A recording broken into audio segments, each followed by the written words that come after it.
जय हिंद दोस्तों। आज हम जो है संविधान के जो है भाग एक के बारे में चर्चा करेंगे।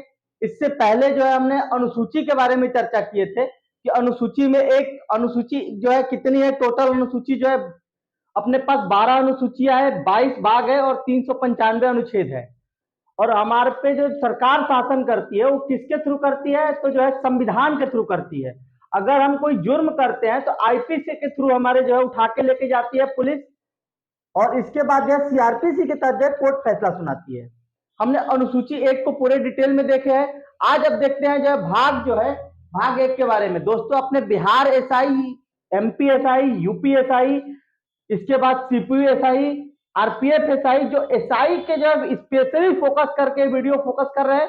बाकी ये सारे जीएस में कवर करेंगे हम। पीएससी वगैरह के जो भी प्री लेवल के एग्जाम है उसमें कवर हो जाएगा दोस्तों।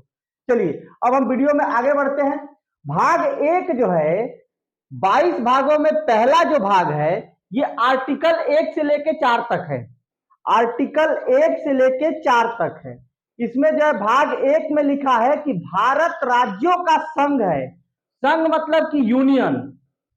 दोस्तों देखिए, संघ और फेडरेशन दो चीजें होती है। संघ को जो है यूनियन भी बोलते हैं और फेडरेशन भी बोलते हैं। अमेरिका क्या है, फेडरेशन है, और भारत क्या है, संघ है। राज्य अगर इससे अलग होना भी चाहे तो कभी अलग नहीं हो सकता। क्यों नहीं हो सकता? क्योंकि यूनियन है। जैसे कोई नौटंकी करेगा, केंद्र वहां पे सेना भेज देगी, उनकी नौटंकी तुरंत खत्म कर देगी, कोई भी राज्य हो। तो भारत क्या है, यूनियन है, इससे कोई अलग नहीं हो सकता।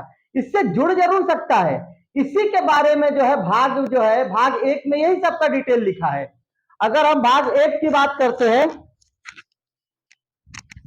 अगर हम भाग एक की बात करते हैं तो इसमें आर्टिकल एक में लिखा है भारत जो है राज्यों का संघ है। भारत जो है क्या है का संघ है, राज्यों का संघ है, यूनियन है। और जो है आगे इसमें जो है पूरा डिटेल लिखा है, और इसके जो है आगे लिख दिया गया है कि अनुसूची एक में जाके आप देख लीजिए कि भारत में जो है कितने राज्य हैं, कौन कौन से राज्य हैं, किस किस राज्य का किस किस राज्य से सीमा लगता है, उसके बॉर्डर लाइन कितने हैं, डिस्ट्रिक्ट कितनी है, वो जो है अनुसूची एक में पूरा डिटेल दिया है, जो कि ऑलरेडी हम देख चुके हैं कल। अनुसूची एक में जो है राज्यों का डिटेल है। अनुसूची दो में जो है हम बात किए थे कि वेतन के बारे में है, तीन में शपथ है। तो ये इसमें आगे लिखा हुआ है। आर्टिकल दो में लिखा है कि भारत जो है अगर किसी विदेशी राज्य पे कब्जा करता है, मतलब अपने में शामिल करता है, जैसे अभी पीओके पाकिस्तान ने कब्जा करके रखा है, भारत का मूड किया तो पीओके तो ले ही लेगा, लाहौर पे भी कब्जा कर सकता है। अगर लाहौर पे कब्जा कर लिया तो वो जो है क्या हो जाएगा, आर्टिकल दो के तहत जो है उसको जो है नागरिक, उसके बारे में जो है सोचा जाएगा कि भारत जो है अब लाहौर भी भारत के राज्यों का हिस्सा हो चुका है दोस्तों। ठीक है, तो ये हमारा जो है एक हो गया, दो हो गया। ये अधिकार किसके पास है, संसद के पास है। किसी भी विदेशी क्षेत्र को जो है भारतीय क्षेत्र में शामिल करने का अधिकार किसके पास है, तो ये अधिकार जो है संसद के पास है।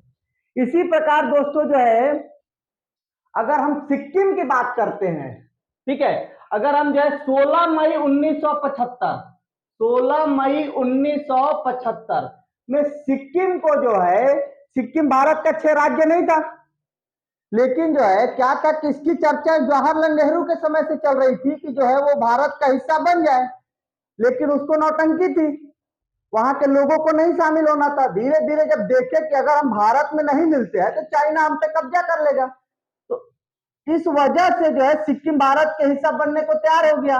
और भारत में जब एक बार यूनियन बन गए तो फिर कोई टेंशन ही खत्म। ठीक है, तो सिक्किम भारत में कब शामिल हुआ, 16 मई 1975।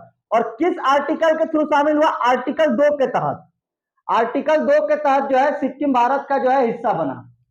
अब वर्तमान राज्यों में संसद जो है परिवर्तित कर सकती है, राज्य के नाम में परिवर्तित कर सकती है, उसके सीमा में परिवर्तित कर सकती है, ठीक है, उसके क्षेत्र में परिवर्तित कर सकती है। तो जो भी कर रहा होगा वो जो है क्या करेगी, आर्टिकल 3 के तहत जो है राज्यों का जो है सीमा में परिवर्तित कर सकती है, राज्य में परिवर्तित कर सकती है। ठीक है, वर्तमान राज्य में जो है संसद जो है क्षेत्र, नाम, सीमा इत्यादि में परिवर्तित कर सकती है। अब ये जो दोनों मैटर है, आर्टिकल 2 और आर्टिकल 3 का, इसमें जो है स्पष्ट लिखा है कि इसमें राष्ट्रपति हस्तक्षेप नहीं कर सकते। अब ऐसा ना हो कि पीओके भारत में शामिल हो गया, राष्ट्रपति बोले कि नहीं भैया ये तो गलत हुआ। तो इसीलिए जो है स्पष्ट लिखा है कि आर्टिकल 368, आर्टिकल 368 के जो है अंतर्गत ये नहीं आएगा। राष्ट्रपति को सिर्फ इन्फॉर्म किया जाएगा कि हम ये कर रहे हैं। पूर्व अनुमति लिखा है इज्जत के लिए, लेकिन सिंपल सा है वो कुछ कर नहीं पाएंगे। सीधे एक फोन जाएगा, भैया कैसा हम कर रहे हैं, इस राज्य की नाम बदल रहे हैं, बोलेगा ठीक है बदल दो, कोई दिक्कत ही नहीं है।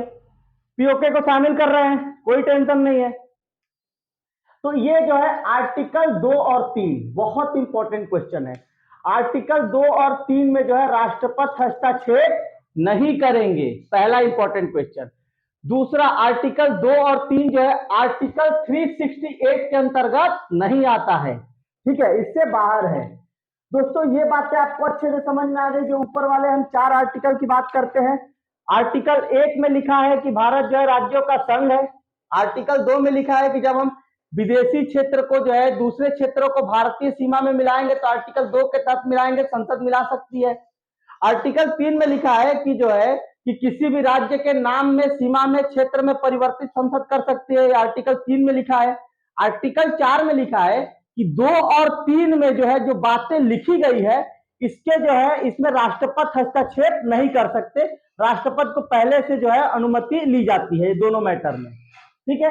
अब हम इसकी कुछ डिटेल की बात करते हैं दोस्तों। देखिए जैसा कि मैंने बताया आर्टिकल 2 के तहत सिक्किम को भारत में मिलाया गया। कब मिलाया गया? 16 मई 1975, 22वां संविधान संशोधन, ठीक है। अब देखिए जब भारत आजाद हुआ तो टोटल 552 रियासतें थी।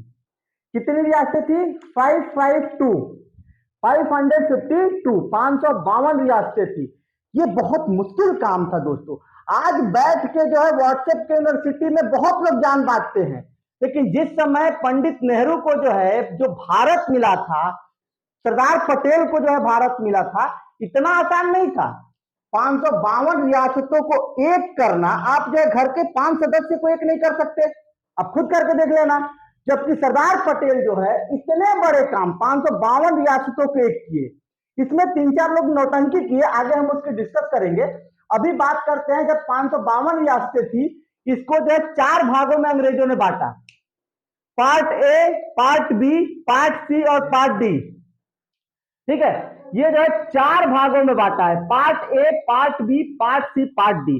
दोस्तों देखो जब 1857 की क्रांति हुई थी नो, तो भारतीय अंग्रेजों को इतनी बुरी तरह से पीटे थे कि मतलब हथियार तो था नहीं, पत्थर मिला लेके सर पे फोड़ रहे हैं, एकदम पूरा खूने खून है, हाथ किसी और का है। तो वहां जब लाशें जाती थी नो, तो ऐसे अटैच करके देखा जाता कि हाँ इसी का हाथ है क्या ये, ऐसे हिसाब से जो है। तो अंग्रेज एकदम दिखला गए थे।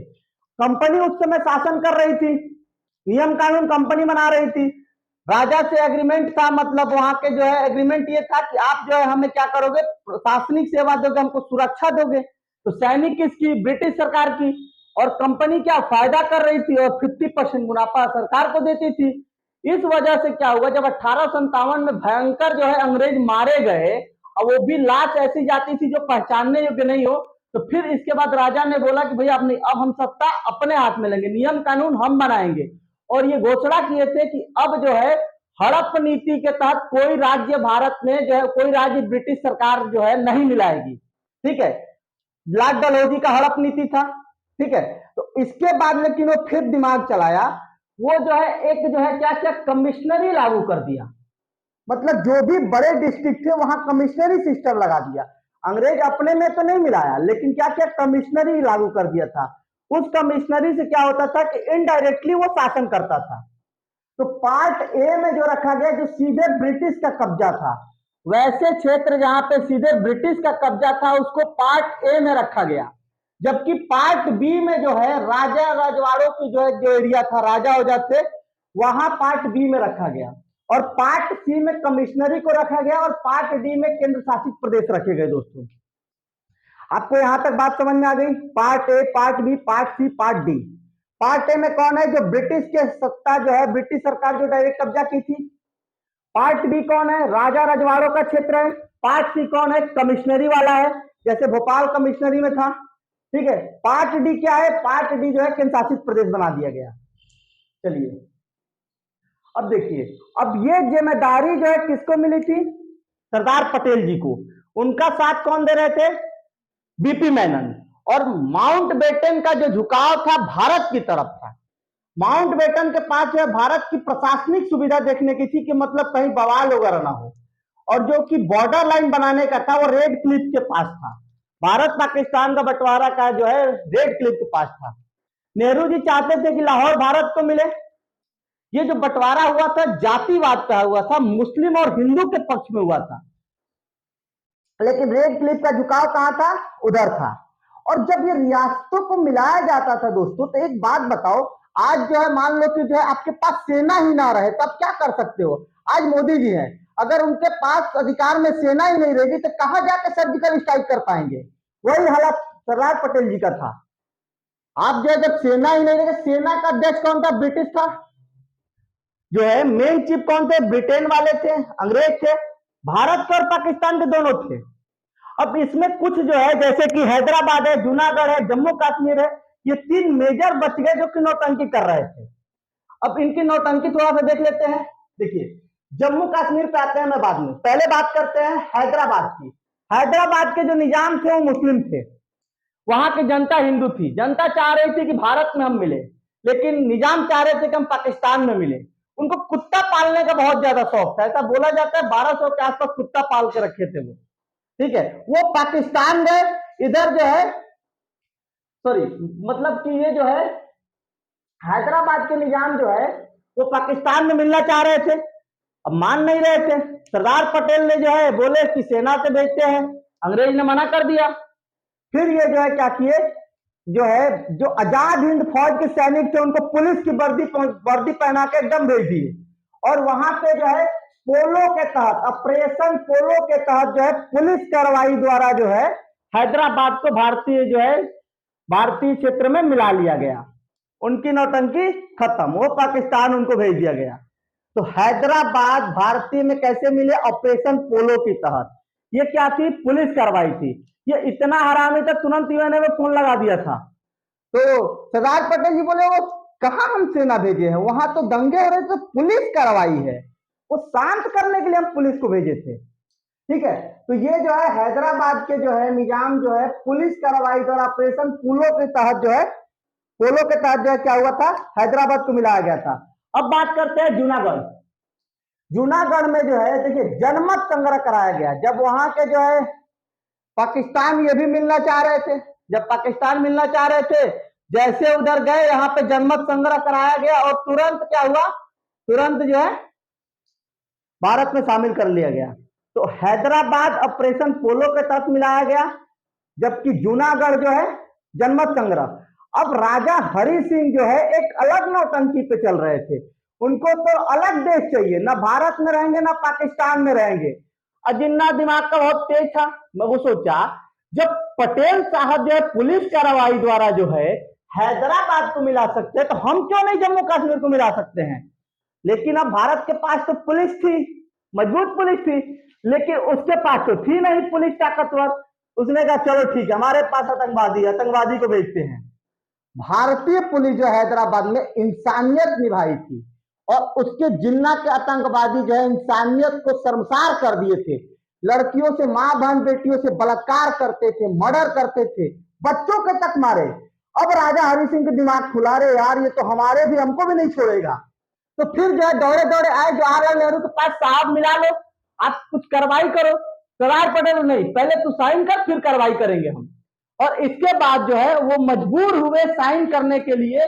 राजा हरि सिंह 26 अक्टूबर 1947 को विलय पत्र पे साइन किए। 26 अक्टूबर 1947 को जम्मू कश्मीर को मिलाया गया और विलय पत्र पे साइन किए। वो स्पेशल लगाए थे धारा 370 वगैरह। ठीक है, अब इसके बाद जो है ब्रिगेडियर उस्मानी, बहुत पढ़े लिखे विद्वान थे, ब्रिटेन से पढ़ाई किए हुए थे, ब्रिटेन में जाके जो है सैनिक प्रशिक्षण भी लिए थे, एक बहुत बेहतर मतलब सैनिक भी थे और इंसान भी थे उस्मानी ब्रिगेडियर। पाकिस्तान वाले बोले तुम तो मुस्लिम हो यार, हमसे मिल लो। उन्होंने बोले कि आजा मैदान में मिलते हैं हम। तो उस्मानी जो है ब्रिगेडियर उस्मानी, इनका जो है खैर तोप के गोला जो है इनके शरीर पे गिर गया था, जिसकी वजह से इनकी मृत्यु हो गई थी। ठीक है, तो ये जितने भी एरिया है खाली कराने का जो है काम कौन किए थे? ब्रिगेडियर उस्मानी। ठीक है। अब 1950 में पटेल साहब की मृत्यु हो जाती है दोस्तों। देखिए अब जो है जैसे अभी की परिस्थिति अगर हम देखते हैं तो मोदी जी को जो है गृह मंत्रालय में हस्तक्षेप करने की जरूरत नहीं है। अमित शाह खुद ही मजबूत है कोई भी डिसीजन लेने के लिए। एक जयशंकर को विदेश नीति के लिए मोदी जी को टेंशन नहीं है कि विदेश नीति में जाके क्या बोल देंगे, खुद ही जो है माहिर खिलाड़ी हैं। उसी प्रकार जब जवाहरलाल नेहरू थे तो उनके पास जो है एक मजबूत गृह मंत्रालय के रूप में, जो गृह मंत्री के रूप में सरदार पटेल जी थे, उनको जरूरत ही नहीं था किसी चीज के लिए हस्तक्षेप करने की। लेकिन जब वो खत्म हुए तो बात शुरू हो गई कि जो है भाषा के आधार पर राज्यों का गठन करने के लिए, ठीक है, भाषा के आधार पे, तो उसके लिए एसके धर आयोग 1948 में गठित किया गया। एसके धर आयोग को गठित किया गया कि भैया जो है भाषा के आधार पर राज्य बनाना चाहिए या नहीं। तो इन्होंने मना कर दिए थे कि भाषा के आधार पर जो है एसके धर आयोग का गठन, मना कर दिए थे कि भाषा के आधार पर राज्यों का गठन नहीं किया जा सकता। अब इसके बाद जो है श्री रामालू जो है आंध्र प्रदेश को जो है भाषा के आधार पे अलग राज्य बनाने के लिए डिमांड शुरू कर दिए थे और 56 दिन जबरदस्त भूख हड़ताल की और उनकी मृत्यु हो गई। अब जनता बहुत आक्रोशित हो गई, यार ये तो अंग्रेजों से भी निर्दयी है जवाहरलाल नेहरू, एक व्यक्ति को मरते हुए छोड़ दिया। हर जगह आंदोलन होने लगे, बवाल मचने लगा। फिर जवाहरलाल नेहरू ने मजबूरी में जो है 1 अक्टूबर 1953 को भाषा के आधार पर आंध्र प्रदेश का गठन किए। ठीक है, 1 अक्टूबर 1953 को भाषा के आधार पर आंध्र प्रदेश का गठन हुआ। ठीक है, अब इसके बाद जो फजल अली आयोग का गठन किया गया और ये 1953 में गठन किया गया, 56 में अपना रिजल्ट दिए, रिपोर्ट दिए। मतलब ये रिपोर्ट में इन्होंने बताया कि देखिए भाषा का आधार एक मान सकते हैं हम, उससे क्या होगा, प्रशासनिक सुविधा आसान हो जाएगा। और भाषा के आधार पर जो टेप्सू जो पहले था, टेप्सू, ठीक है, टेप्सू जो है पंजाब का जो है Punjab east Patiala state union. PEPSU का फुल फॉर्म दोस्तों क्या हो जाएगा, Punjab east Patiala state union. ठीक है, Punjab east Patiala state union. तो ये टेप्सू जो था, टेप्सू के आधार पर जो है इसका क्या किया गया, गठन किया गया दोस्तों, Punjab and east Patiala state union. अब ये जो है, अब देखिए हिंदी के आधार पर हरियाणा को बनाया गया, पंजाबी भाषा के आधार पर पंजाब को बनाया गया, पर्वत वाला क्षेत्र हिमालय था तो हिमाचल प्रदेश बना दिया गया और विवादित क्षेत्र को केंद्र शासित प्रदेश बनाया गया। और जो है उस समय जो है देखिए अभी वर्तमान में 28 राज्य और 8 केंद्र शासित प्रदेश है। वर्तमान में अपने जो है 28 राज्य और 8 केंद्र शासित प्रदेश है, लेकिन उस समय जो है 1956 में 14 राज्य और जो है 6 केंद्र शासित प्रदेश बनाया गया था। जब ये जो है बनाया गया तो 14 राज्य और 6 केंद्र शासित प्रदेश बनाया गया। दोस्तों ये हमारा भाग 1 है। इससे पहले थोड़ा सा पॉइंट देख लेते हैं कि अपना जो है, देखिए अफगानिस्तान जो है भारत का टुकड़ा करने के लिए, अखंड भारत की बात करते हैं तो अखंड भारत में अपना अफगानिस्तान भी आता है। 1893 में जो है डुरंड रेखा को खींचा गया भारत और अफगानिस्तान के बीच। अब खैर जो ये कहां चला गया, पाकिस्तान में चला गया, पीओके वाला हिस्सा डुरंड रेखा को टच करता है। ठीक है, 1935 में म्यांमार जो है अलग हो गया भारत से, 1947 में पाकिस्तान अलग हो गया और पाकिस्तान जो है धर्म के आधार पर अलग हुआ, हिंदू और मुस्लिम के आधार पर। तो पूर्वी पाकिस्तान और पश्चिमी पाकिस्तान हो गया। अब पूर्वी पाकिस्तान को जो है 1971 में बांग्लादेश बना देंगे दोस्तों। ये हमारा भाग 1 से रिलेटेड वीडियो था दोस्तों। आपको कैसा लगा कमेंट में जरूर बताइएगा। बिल्कुल इसको नोट डाउन करिएगा, आपको जो है हर पॉइंट आपको बिल्कुल विस्तृत में बताया जाएगा दोस्तों। ठीक है, अच्छा लगे चैनल को सब्सक्राइब करिएगा, नहीं लगे तो भी करिएगा। जय हिंद, जय भारत दोस्तों।